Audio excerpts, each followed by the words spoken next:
In the ancient world, Egypt was one of the mightiest and most powerful empires. It was known for its wealth and culture. The ancient Egyptians were skilled architects, engineers, and artists, and they produced some of the most impressive monuments and works of art in the ancient world. They built massive pyramids, temples, and other public works that served as symbols of their power and civilization. Ancient Egyptians had developed a sophisticated culture and economy based largely on the fertile Nile River valley that flowed through the heart of the country. The Egyptians were skilled at managing the river's annual floods and using irrigation systems to distribute water to their fields. This allowed them to produce surplus crops that could be traded for other goods and services. At the heart of this empire was a charismatic and intelligent queen called Cleopatra. She came to the throne at the age of 18 after the death of her father Ptolemy XII in 51 BC. She was known for her patronage of the arts, and her court was home to many of the most renowned artists, writers, and scholars of the time.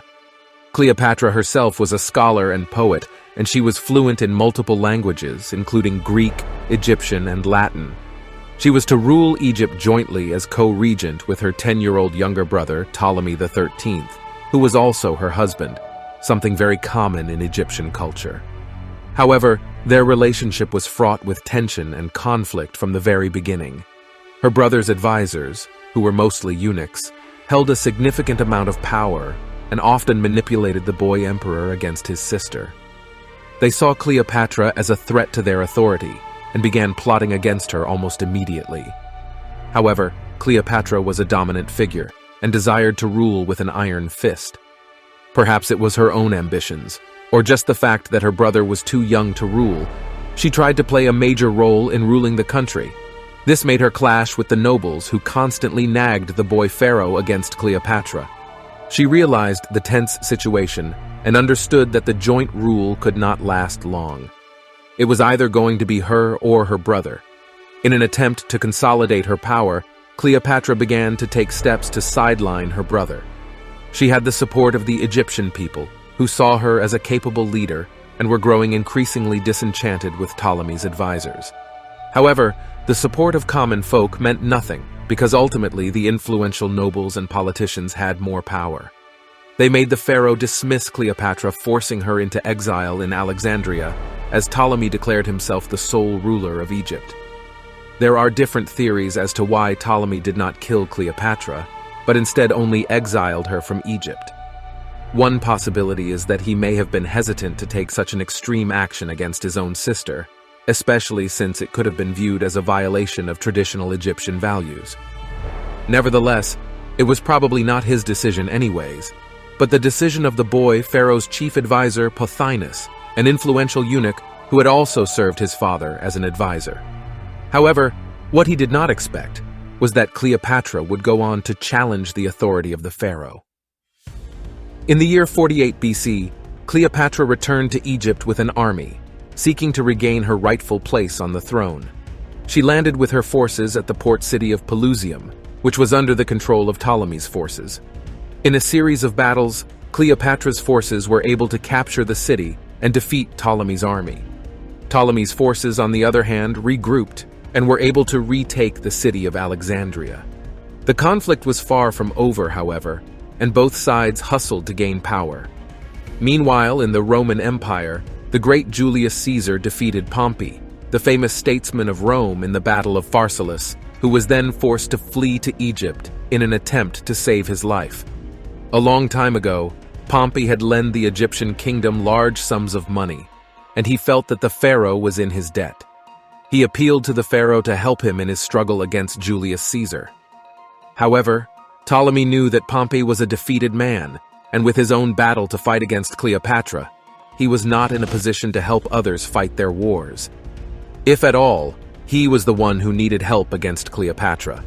Ptolemy, now a boy of 14, had matured, and he played his political move.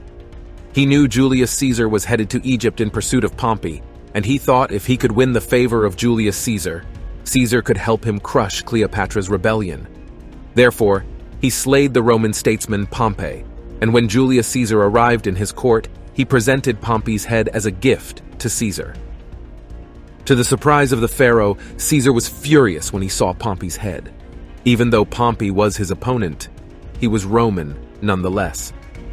Egypt and Rome were at peace with each other, and he did not appreciate the behavior of the pharaoh who killed a respected Roman general in such an undignified manner. He refused to help Ptolemy against his sister and sought an audience with Cleopatra before deciding to go to war against her. The pharaoh house arrested Caesar and told him he would not release him until he agreed to fight alongside him against Cleopatra.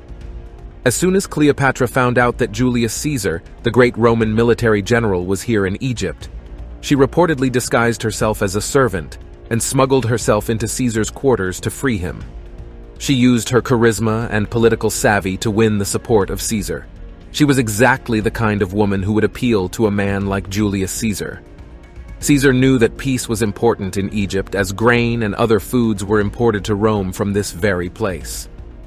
Due to the recent wars in Egypt, there was disruption in supply which had caused food riots in Rome, and Caesar wanted to solve this issue for his republic. He sided with Cleopatra, as she struck him not only as more politically mature and capable than her brother, but also because of her charm and beauty. The two grew romantically close to each other and fell in love. The relationship between Cleopatra and Caesar was therefore both political and personal. Caesar was a military genius, and his forces helped Cleopatra's army to lay siege to Alexandria, and they were able to capture the city after several months of fighting.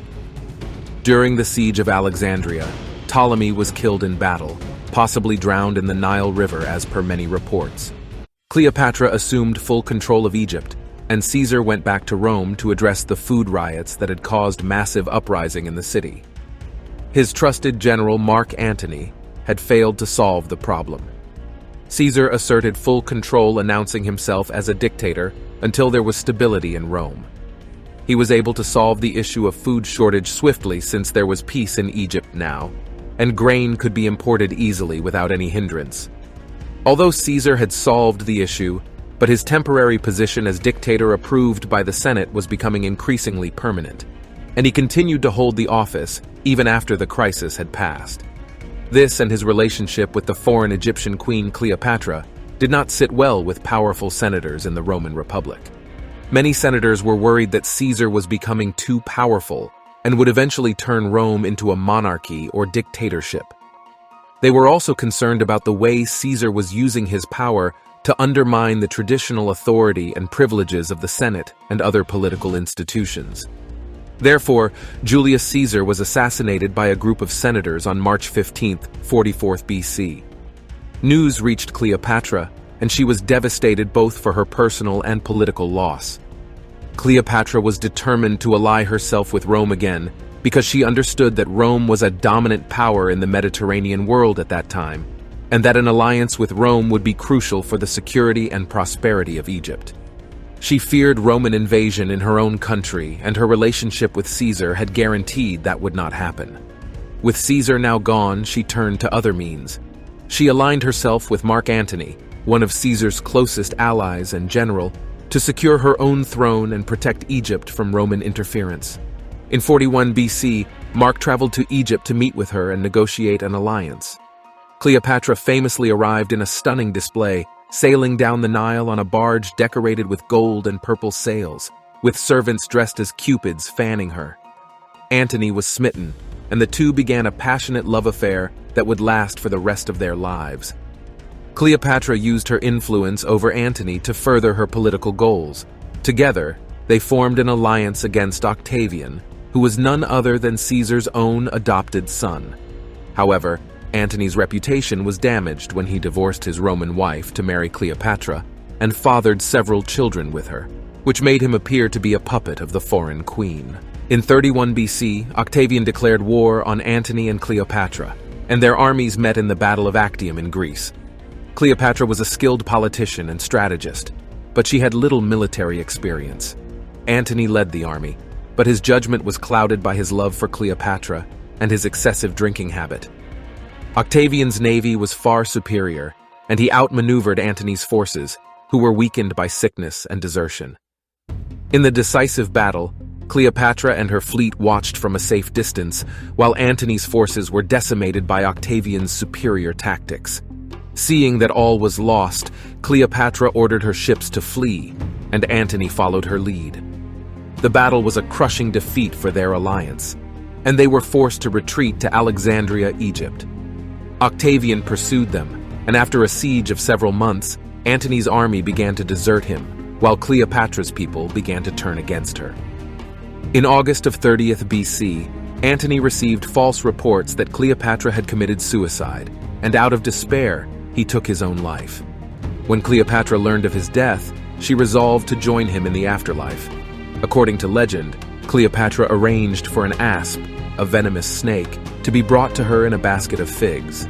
She then allowed the snake to bite her, and she died from the poison. Her death not only marked the end of Roman Republic and the beginning of the Roman Empire, but also the end of the Ptolemaic dynasty, which had ruled Egypt since the death of Alexander the Great in 323 BC. After her death, Cleopatra became a legend and a symbol of female power and independence. She has been depicted in countless works of art, literature, and popular culture as her life and legacy continue to inspire people today. Show over. We don't charge tickets, but a subscribe to our channel is a fair price. Thank you for watching. See you next time.